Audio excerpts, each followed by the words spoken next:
The trust has been really involved with the reauthorization and the rulemaking too. In the last year and a half, we've been invited to testify to Congress, I think 10 times, although I'm starting to lose count.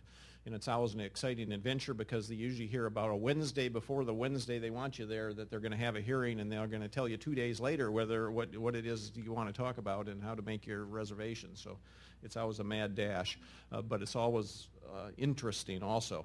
So the question we asked in this session is Congressional Reauthorization and the PHMSA Rulemaking enough to avoid the types of tragedies we've been seeing? And I can keep my talk short because the answer is no.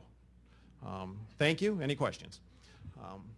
But to delve into it a little deeper, what citizens and especially people that have been affected by pipeline tragedies get frustrated with is the way change happens with pipeline safety. And the way Congress, for the most part, and PHMSA to some degree operates is, you'll see step changes where regulations will change fairly dramatically, and you'll take a big step change up. Most of what you see coming out of Congress is more incremental change. They work their way up slowly, and that can be really frustrating to people who've been, had oil dumped in their backyard or who've lost loved ones in a tragedy. Just to talk about a few of the step changes that have actually happened in the last 10 years, the three that really come to mind, the 2002 bill that Alex was just talking about was built around the first round of integrity management for transmission pipelines. The liquid was kind of already in the works, and then the gas came in. That was a huge step change. In 2006 reauthorization, we got integrity management for distribution pipelines. That was a step change for them because it really requires the industry to know what they have in pipelines, to do good risk assessment, and then to do continuous improvement. So those things were step changes, big improvements that we saw in those last reauthorizations. There certainly are some good things in the different bills that are floating through Congress right now, and I'm just going to talk about some of those. Overall, this is kind of a list of hit things. Before any of these incidents happened, we were putting together our hit list for the next reauthorization, and we had a list of about 15 things, and we were happy that now as we see things coming out the other end, the vast majority of the things that were on our hit list are being addressed some way or another. So that's good, and I just want to mention some of these things that are on the screen more specifically. One is, why is it important to expand the miles of integrity management? Well, like I just said, those integrity management rules were huge step changes, but you can always do more. The first 10 years of integrity management being implemented caused thousands and thousands of flaws in pipelines to be found, dug up, and repaired. So integrity management has really worked to prevent significant numbers of problems. It also, like I was just saying, creates a focused process of risk analysis and continuous improvement for the industry. But the reason we really need to start expanding integrity management is right now it doesn't apply to a lot of miles of pipelines. And on the natural gas side, it doesn't apply to 93 or 94% of the natural gas transmission lines out there, and it's more than 50% of the liquid lines are required to do integrity management in the lines outside of high consequence areas. A lot of the industry goes way beyond those percentages. But there's thousands of people living along pipelines where integrity management doesn't apply, and that's why we think expanding integrity management to more miles of pipeline is a really important thing. Automated valves, we've heard a lot about this since the San Bruno tragedy. That's something that's been talked about for years. And we think it's important to address that. If you manage to shut down the flow of gas or the flow of liquids, you certainly can reduce the amount of damage and certainly allow emergency responders to get into a situation quicker. Better leak detection, we've heard about that. Right now there is leak detection requirements in the rules, but they aren't really defined very well. And just in the last couple of years there's been a number of incidents. I think there's a couple of pictures up there, one from Salt Lake City and one, and certainly the Enbridge spill in Marshall, Michigan, where those companies had leak detection systems that met the regulations, but liquids leaked for a significant amount of hours and the leak detection systems didn't find those. Verifying MAOP, this is another one that came out of the San Bruno. It was clearly one of the NTSB findings from that tragedy was that PG&E lacked the records needed to justify the maximum allowable operating pressure they were running that pipeline on, or the inspection methods that they'd used to inspect it. So most of these bills going through Congress right now have some variety in there of prove you know what's in the ground, prove that you have records, and if you don't, you need to justify your maximum allowable operating pressure. And that means different things to different people. We think it ought to mean hydrostatic testing, like the NTSB said. The industry has some other ways that they think could be equally valid. Damage prevention, this is one of the things that we always hold hands on. Damage prevention, like Andy said, is still the leading cause of deaths and injuries on pipelines. So it's certainly something that needs to be looked at, and like Andy also said, there's a number of states that have programs that aren't as strong as they should be. So there's a real need for a push to get the states to step up their damage prevention programs. And one of our big issues for 10 years now is just greater transparency, so the public and local governments can actually know what's going on with pipeline safety. You know, if you put the information out there and everybody knows what's going on, it's another set of eyes which can help improve regulations if somebody sees something that's being missed. And if something's not being done right, it can help correct those faults. Right now in the bills in Congress, there's like 4 major things that would step up transparency, and they're things like better inspection records being available to the public. Although PHMSA is already, I think, ahead of Congress to some degree on that, because a lot of that stuff's already posted for the federal inspections, not so much the states. High consequence areas, those are the areas that really get better inspections, but the public at this point can't go in and look to know if they live in a high consequence area, and local governments can't know if they have high consequence areas in their area. So how would local planners who really know density of houses be able to correct a mistake that the industry's made in high consequence areas? Emergency response plans, the spill plans. Some states have adopted ways that the public can be more involved with a review of spill planning, and universities get involved, and that can certainly, I think, strengthen those plans, and some of the bills will help make those response spill plans more available. And then there's a whole lot of industry-developed standards that get adopted into the federal regulations. Those standards aren't written in the federal regulations. If you go to Jeff's website and look up the regulations, it'll just reference that standard. And for a lot of those standards, you have to go purchase it from the industry to find out what the regulations require.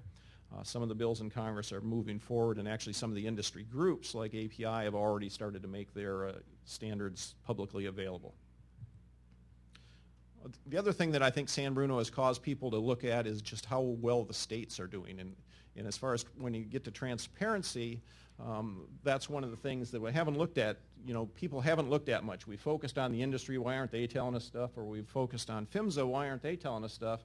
But no one's looked at the states. And the states do have more inspectors than PHMSA does and are in every state. So last summer, we started looking at all the state websites for some very basic information that we thought the public would be interested in. Things like, is there even a contact there? Can you find a phone number of who to call in the state agency? Are there enforcement records, incident records, maps of the pipeline so local governments would know where they were? Pipeline company contacts.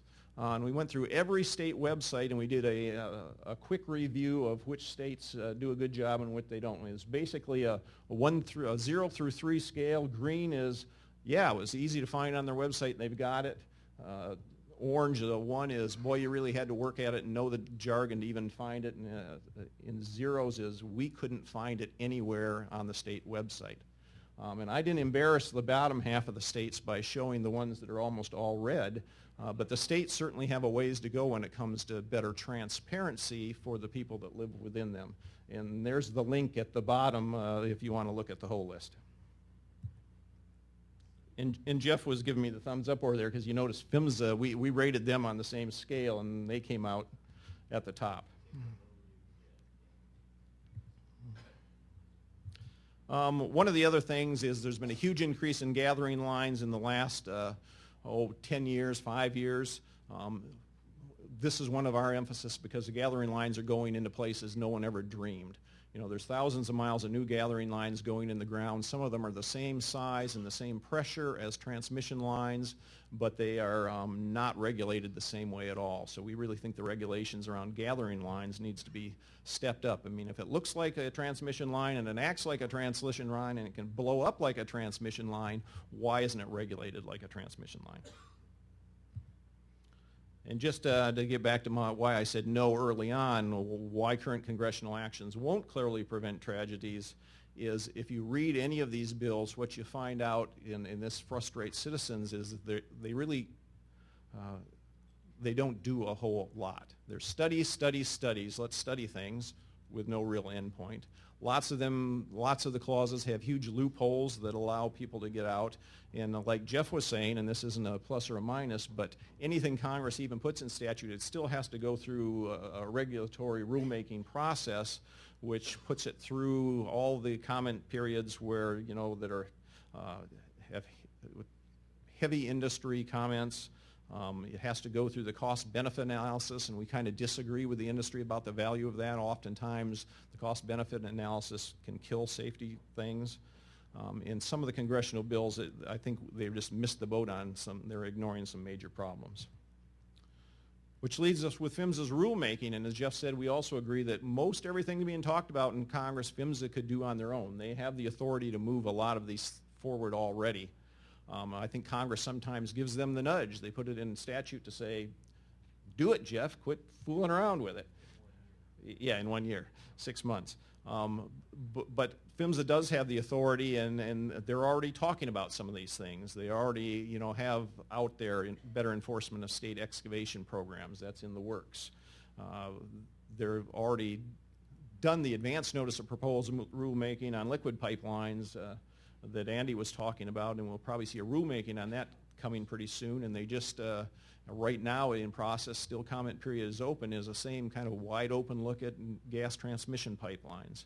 There's stuff in the works on excess flow valves, and there's been mention, at least at the advisory committee, that they're looking at re-looking at some of the gas gathering line issues too. So there's a whole lot of rulemakings coming through PHMSA that have the ability to be both incremental and step changes in some ways, if we can just get those rulemakings moving along. So yes, we can have significant improvements through the PHMSA rulemaking if PHMSA really has learned from recent incidents and pays attention to recommendations like from the NTSB. If the industry doesn't try to derail the process, because we've seen that in the past, and certainly if getting to zero and public safety are truly the highest priorities that we all have these fine words and we keep saying about, and the benefits of that don't get lost when we start talking about the costs. The one reason that I've said that avoiding future tragedies, we can't get there with just Congress, or we can't get there just with PHMSA, is because it's a shared responsibility. The industry has a huge responsibility. It's their pipelines. They operate them. They inspect them for the most part. So the industry really needs to follow the fine words of getting to zero. It needs to, put things into action that goes well beyond what the regulations require. The regulations are a minimum standard. The industry has the ability to do way more than that. State regulators and rate setters need to step up and be fully engaged to make sure the state regulators are watching things carefully. That was another thing that came out of San Bruno. It would appear that the California Public Utility Commission wasn't paying very much attention. And certainly we've heard instances where state rate setters are more worried about keeping people's rates down than they are for paying for safety improvements. And the public, local government, and the press needs to keep paying attention, needs to keep taking names and holding people accountable and doing our part, because we're the ones that oftentimes dig pipelines and hit them and cause problems. So we need to be sure we're doing the damage prevention too.